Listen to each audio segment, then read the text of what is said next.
নমস্কার বন্ধুরা, সোয়ান্স ভিডিওতে আপনাদের আবার স্বাগত। আজকে আপনাদের জন্য একটা রেসিপি নিয়ে এসেছি, যেটা হচ্ছে চিংড়ি মাছ দিয়ে লাউ পাতা।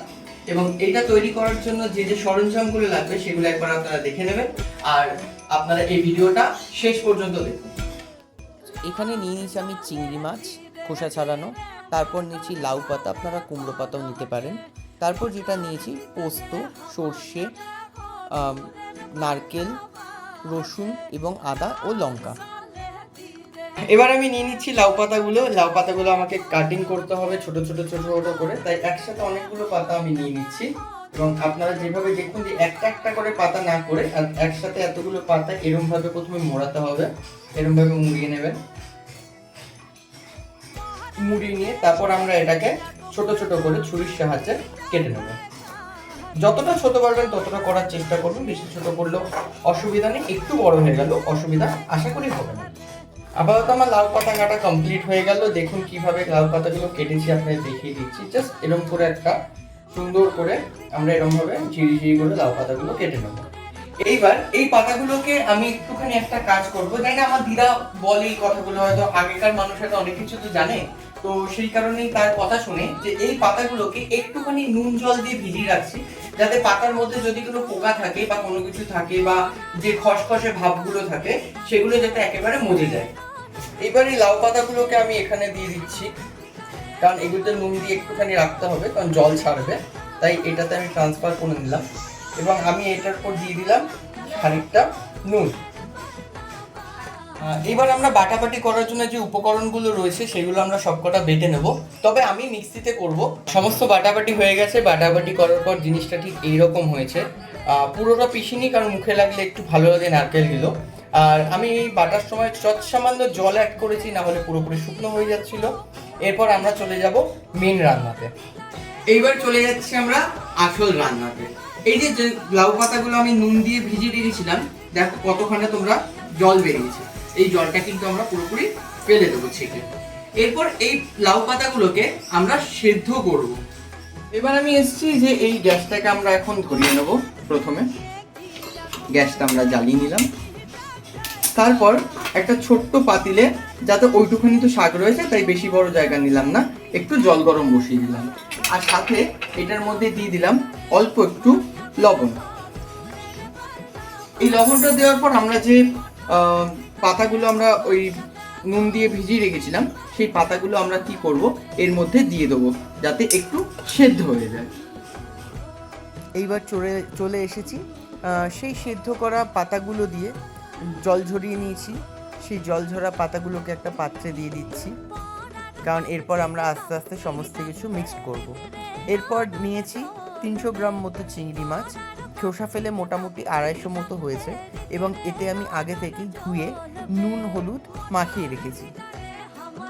এরপর আমরা যে মশলাগুলো ছিল, যেমন নারকেল, সর্ষে, যেগুলো আমরা বেটেছিলাম, সেই সমস্ত মশলাগুলো এর মধ্যে একসাথে দিয়ে দেবো। আমি হাতের ব্যবহারই করেছি, কারণ চামচ দিয়ে করাটা আমার পক্ষে একটু ভালো লাগে না, মানে আমার ঠিক ভালো লাগে না, তাই আমি হাতটাই ইউজ করেছি। আফটারঅল বাঙালি বলে কথা। এরপর এটার সঙ্গে আমি দিয়ে দেবো স্বাদ মতো নুন।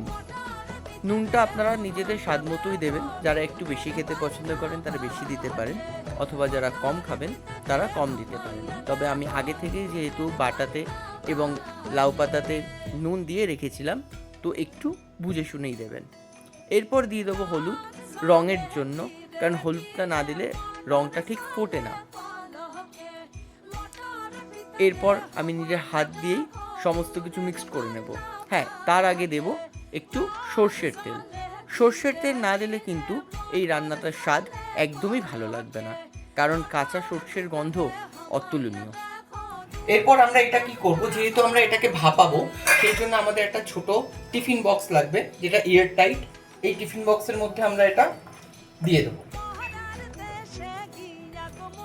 তবে আমার এখানে মনে হচ্ছে একটু ছোট হয়ে গেছে টিফিন বক্সটা, অসুবিধা নেই, আমরা বাঙালি, সমস্ত কিছু জোগাড় জান্তি করা আমাদের অভ্যেস, তাই এইটুখানির মধ্যেই আজকে রান্নাটা আমরা কমপ্লিট করব। এরপর আমরা এটার মধ্যে যে এই যে বাটি ধোয়া যে মশলাটা লেগেছিল তার একটু সামান্য জল দিয়ে দেবো। তারপর আমরা এটাকে একটু মেখে নেব। এরপরে সামান্য আমরা এর মধ্যে স্বাদের জন্য একটুখানি চিনি ইউজ করব। এরপর আমি ওপর থেকে আরেকটুখানি তেল দিয়ে দেবো। এরপর আমি এটাকে মুখ বন্ধ করে দেবো। আবারও চলে এসেছি আমরা। এবার চলে আসবো, গ্যাস জ্বালিয়ে দেবো। ভাপা করার জন্য আমি একটা সসপ্যান মতো বসিয়ে দেবো এবং এটাতে দিয়ে দেবো কিছুটা জল। তারপর আমি কি করলাম, এটার উপরে এটা বসিয়ে দিলাম যাতে ভাপাটা ভালোভাবে হয়। আমি এটাকে চাপা দিয়ে দিলাম। এটা ভাপা হতে মোটামুটি 15 থেকে 20 মিনিট মতো লাগবে। আপনাদেরকে দেখিয়ে দিই যে এইভাবে বলক চলে এসছে জলে, তো অনেকটাই বেশি ফুটে আসছে। আমি তাই একটুখানি এটাকে গ্যাসটাকে সিম করে দেবো যাতে ফুটে বাইরে বেরিয়ে নিয়ে আসে। এবার আমি এটাকে ঢেকে দিলাম। অপেক্ষার অবসান শেষ, চলে এসেছি তোমাদের সঙ্গে যে রেসিপিটা শেয়ার করেছিলাম, লাউ পাতা দিয়ে চিংড়ি মাছ। তাহলে এবারে খুলছি, দেখি কেমন হয়। একটা খুব সুন্দর গন্ধ বেরিয়েছে, যদিও বা দেখতে বেশ লোভনীয় লাগছে, আমার জিভে জলও আসছে। কিন্তু যেহেতু আমি রান্না করেছি, আমি খেয়ে তো বলবো হ্যাঁ ভালোই হবে আশা করি।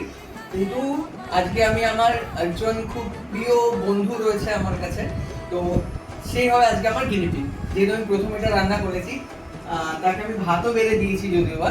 এবার আমি ওকে চিংড়ি মাছ দিয়ে এই যে লাউ পাতাটা রয়েছে, দেখো কি সুন্দর লাউ পাতাটা উঠেছে, তো ওকে আমি এখানটা দেবো। আজকে ও খেয়ে বলবে কেমন হয়েছে। হাই বন্ধুরা, চলে এসছে কুশল। তো ওকে দিয়েছি আজকে, ও আমার গিনিপিগ। তো দেখা যাক কেমন লাগে ওর খেয়ে। তুই খাওয়া স্টার্ট করতে পারিস? দেখি একবার কেমন হয়েছে। পাতাগুলো নিচে সাথে করে সবটা নিয়ে দেখতে হবে।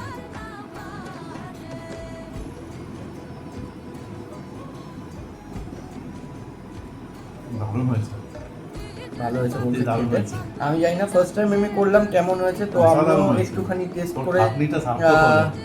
আমি একটু টেস্ট করে দেখি। দারুণ।